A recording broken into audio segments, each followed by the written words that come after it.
ये सॉल्यूशन आपको बहुत ध्यान से सुनना है, एक एक चीज़ को बहुत ध्यान से सुनना है।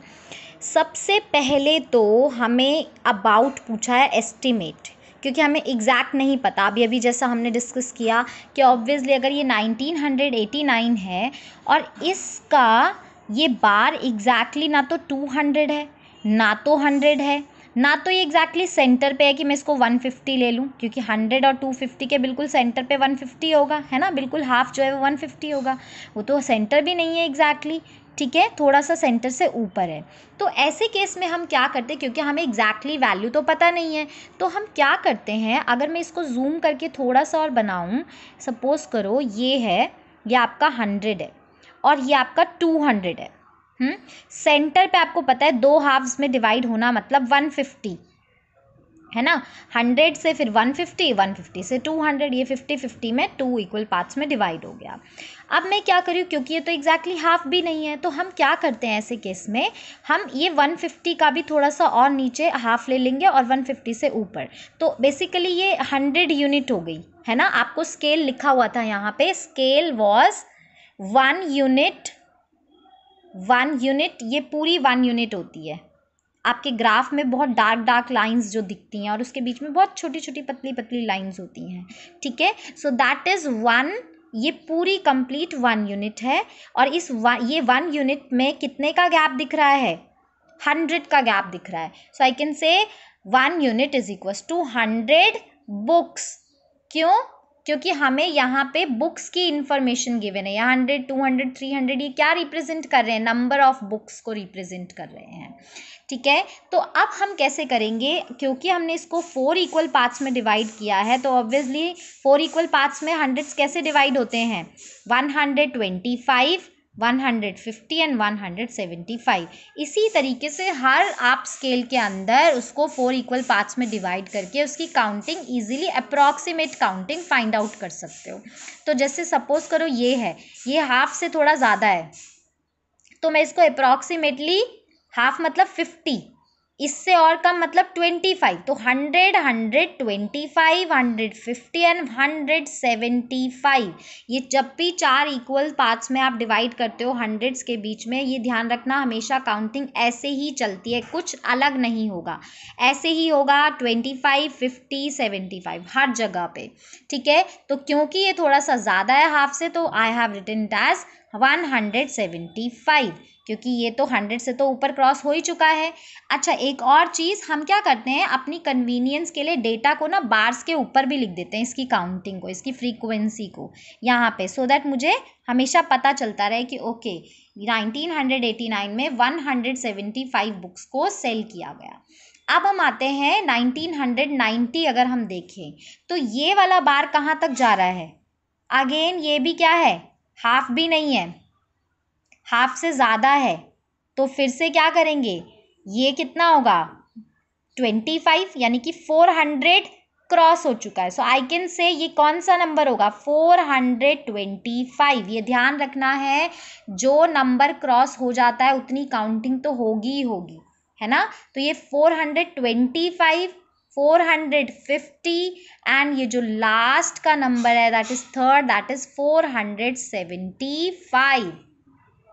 सो मैंने यहाँ पे लिख दिया 475, मैंने 1990 के ऊपर भी लिख दिया, सो दैट मैं कभी भी इस ग्राफ को रीड करूँ तो मुझे इजीली पता चल जाए कि ओके 1990 इज़ बेसिकली 475।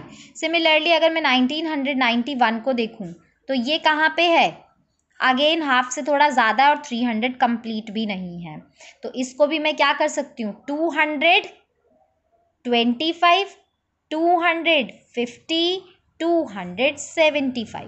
सो मैंने इसको लिख दिया 275। बट मुझे काउंटिंग किस किस की निकालनी है, किस किस कौन से ईयर्स में, 1989, 1990 और 1992। इस वाले ईयर में कितनी फ्रीक्वेंसी फाइंड आउट होगी या कितनी बुक्स को सेल किया गया, 1992 ये रहा। अब मैं अगर इसको ध्यान से देखूं तो ये क्या होगा हमारा, अगर मैं देखूं तो ये 200 से थोड़ा ऊपर है, ठीक है, 200 से थोड़ा ऊपर है, मतलब ये मैंने थोड़ा सा नीचे बना दिया, बट अगर तुम अपनी बुक में ध्यान से देखोगे तो इट इज़ अबव 200 और बिल्कुल सेंटर पे भी नहीं है। तो इसका मतलब ये कौन सी काउंटिंग लेंगे हम? फिर से अगर मैं यहाँ पे देखूँ तो 25 देन 50 देन 75, हंड्रेड्स के बीच में ऐसे ही 4 पार्ट्स में डिवाइड होती हैं चीज़ें। तो इसका मतलब ये बेसिकली 225 होगा। सो 1992 में 225 बुक्स को सेल किया गया।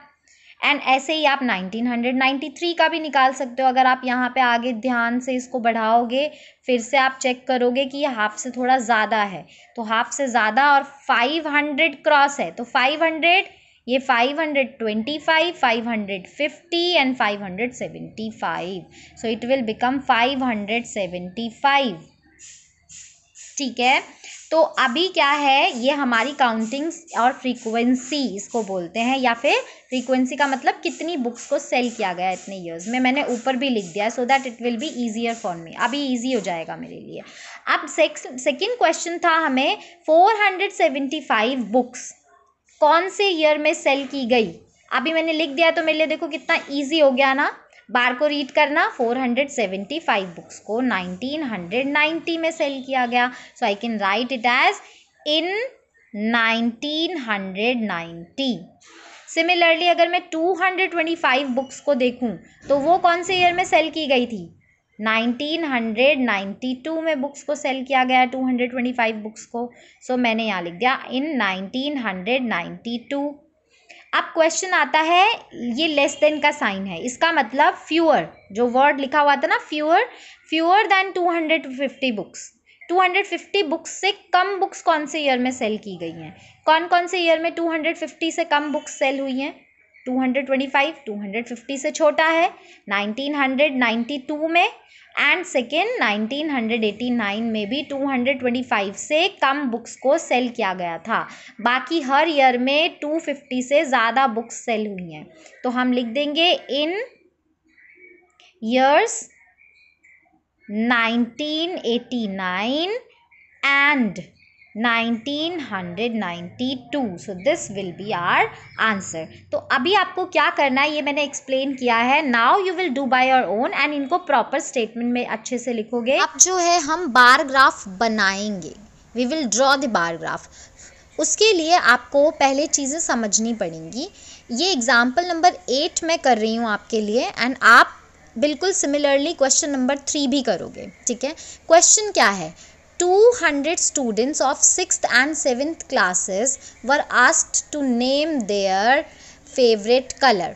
ठीक है, 6th and 7th क्लास के स्टूडेंट्स के 200 स्टूडेंट्स से उनके फेवरेट कलर्स पूछे गए as to decide upon what should be the colour of their school building.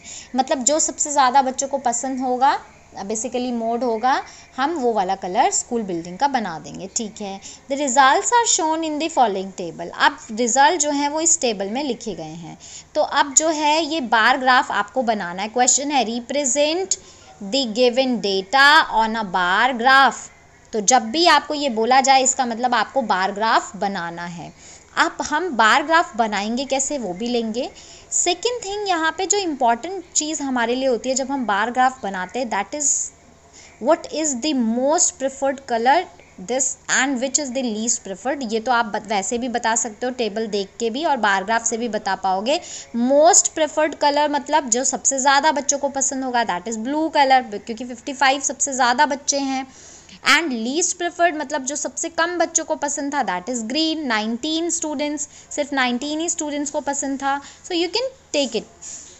अब how many colours are there in all and what are they? Total कितने colours थे? Red, green, blue, yellow, orange. So ये नाम है colours के। And how many colours are these? 5 colours, red, green, blue. Count करो अगर आप तो 5 कलर्स हैं देयर आप। So it means you can find this. लेकिन जब हम बार ग्राफ ड्रॉ करते हैं तो हमारे लिए सबसे इम्पॉर्टेंट चीज़ जो होती है, हमें 2 चीज़ें तो पता है कि बार्स की विड्थ इक्वल होनी चाहिए एंड बार्स के बीच का जो गैप है वो भी बिल्कुल इक्वल होना चाहिए।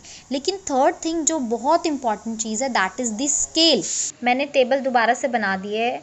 Favourite colour red, green, blue, yellow, orange and number of students 43, 19, 55, 49, 34। ठीक है, क्वेश्चन भी मैंने लिख दिया है। Which colour is favourite of maximum students, मतलब मोस्ट फेवरेट कलर कौन सा था, मोस्ट पॉपुलर कलर 55 स्टूडेंट्स के बीच में that is blue colour, and minimum जो है दैट इज़ ग्रीन कलर, यानी कि 19 स्टूडेंट्स में जो है सबसे कम नंबर्स में है। अच्छा, एक चीज़ और यहाँ पे स्केल, जैसा मैंने अभी आपको बोला कि बहुत इम्पॉर्टेंट चीज़ होती है स्केल, क्योंकि स्केल ही है जो हमारी बार की हाइट को डिसाइड करता है। So it is very important. अब हम स्केल को चूज़ कैसे करते हैं, आप ध्यान से देखिएगा। यहाँ पे हमें 2-3 चीज़ें सबसे पहले तो देखनी होती है। हमें मिनिमम नंबर कितना गिवन है, 19 है, ठीक है, इसका मतलब, और मैक्सिमम नंबर कितना गिवन है, 55। तो अगर मैं ये देखूँ 19 से शुरू हो रहा है डेटा एंड 55 तक जा रहा है, तो ऑब्वियसली मैं 1 तो नहीं ले सकती। एक तो होता है कि मैं ये जो कंप्लीट 1 यूनिट होती है जिसके बीच में 10 छोटी छोटी लाइंस होती हैं, उनको मैं कंप्लीटली 1 ले लूँ, लेकिन इसके लिए मेरा बार ग्राफ के बीच में, बार ग्राफ के पूरे पेज में आ ही नहीं सकता, पूरे ग्राफ पेज में ही 55 तक मुझे पूरा ऐसे यूनिट्स लेनी पड़ेंगी, तो बहुत ज़्यादा हो जाएगा।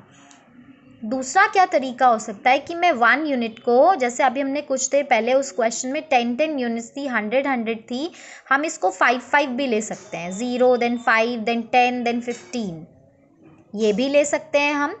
इस केस में जो हमारा डेटा जाएगा वो हमारा जो पूरा ग्राफ जाएगा वो कहाँ तक जाएगा, 55 तक इजीली जा सकता है। लेकिन 55 का मतलब मुझे 0 से 5 10 15 20 25 30 35 40 45 50 55, या तो आप 5 का गैप भी ले सकते हो और आप 10 का गैप भी ले सकते हो। अगर 10 का गैप लोगे तो आपका 4-5 लाइंस में ही हो जाएगा complete, 0 then 10 then 20 then 30 then 40 and then 50 and then 60, वो भी कर सकते हो आप। तो आप जो है इस वाले टाइप में आप 5 का स्केल भी चूज़ कर सकते हो, 1 यूनिट को एज अ 5 भी ले सकते हो, एंड आप 10 का स्केल भी चूज़ कर सकते हो, यानी कि 1 यूनिट को आप 10 भी ले सकते हो, 10 देन 20 देन 30 देन 40, इस तरीके से हम स्केल को चूज़ करते हैं। तो आपको ये बस ध्यान रखना है कि आपकी पूरी की पूरी रेंज कवर अप हो जानी चाहिए, क्योंकि आपके पास ग्राफ पेपर बहुत ज़्यादा बड़ा नहीं होता है कि आप उसको कहीं तक भी ले जा सको। दूसरी चीज़, आपको हर एक नंबर को जो है वहाँ पे रिप्रेजेंट करना ही पड़ेगा, ऐसा ना हो कि कोई नंबर आप रिप्रेजेंट कर ही ना पाओ, तो उसके लिए आपको स्केल बहुत ध्यान से चूज़ करना पड़ता है। अब यहाँ पे आते हैं, ये तो इनमें से ना तो चलो 55 में 5 का अगर गैप ले लूँ तो 55 मुझे चलो मिल भी जाए, एंड यहाँ पे भी मुझे 40 के बाद 50 जो होगा, या अगर मैं यहाँ पे स्केल लेती हूँ 0, this is 10, this is 20, this is 30, then 40, then 50 and then 60। तो सपोज़ करो मुझे 55 को रिप्रेजेंट करना है, तो ऑब्वियसली मैं 50 को क्रॉस करके बिल्कुल सेंटर पर ये मेरा 55 हो जाएगा, है ना। लेकिन बाकियों को कैसे रिप्रेजेंट करूँगी, this is 43, 19, 49, 34, it is again very difficult. तो इसको पहले आप ध्यान से समझोगे ये कैसे किया जाता है। यहाँ पे अगर मैं अभी आपको ग्राफ शीट भी दिखाऊंगी।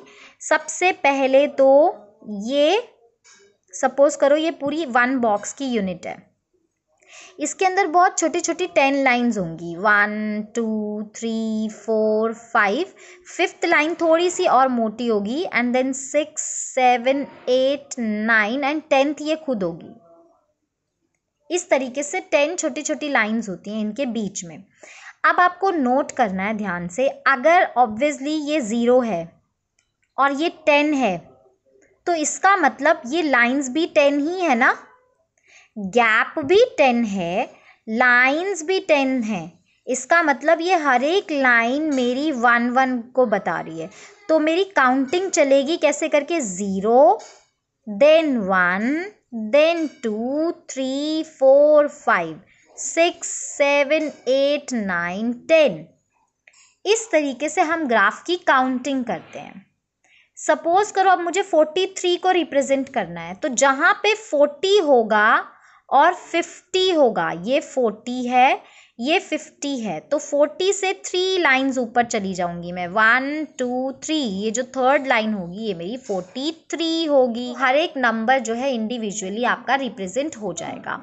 सेकेंड थिंग, आपको रेशियो बताना है, students having favourite colour green, to the students have favourite colour yellow. ये आपके एग्जाम्पल में मेंशन नहीं है, बट ये मैं आपको बता रही हूँ कि आपको क्या करना है इसके लिए। सपोज करो आपको ratio of students have favourite colour green, green का फेवरेट कलर कौन सा है, 19 है।